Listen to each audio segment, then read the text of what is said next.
nyewa. Banjur karepmu apa? Dina iki tak gariske liyane Pandhawa lan Kurawa ora kena ngrembug babakan negara Ngastina. Sing menang ngrembug negara Ngastina ki mung Kurawa kelawan para Pandhawa. Liyane Pandhawa, Kurawa ora kena ngrembug. Yen kowe mung anak Pandhawa kok njaluk negara Ngastina mapan ngasane Kanjeng Koko Prabu Duryudana. Musuhmu dudu sapa-sapa nanging Prabu Manik Maninten. Oh sik to. Kowe guneman nganggo waton apa mung waton guneman?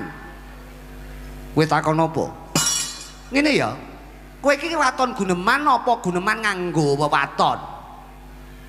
Liyane Kurawa lan Pandhawa ora kena ngrembug babakan negara Ngastina. Yen aku isih cethok. Aku iki arep kaya ngapa dudu Pandhawa ning aku anak Pandhawa. Lah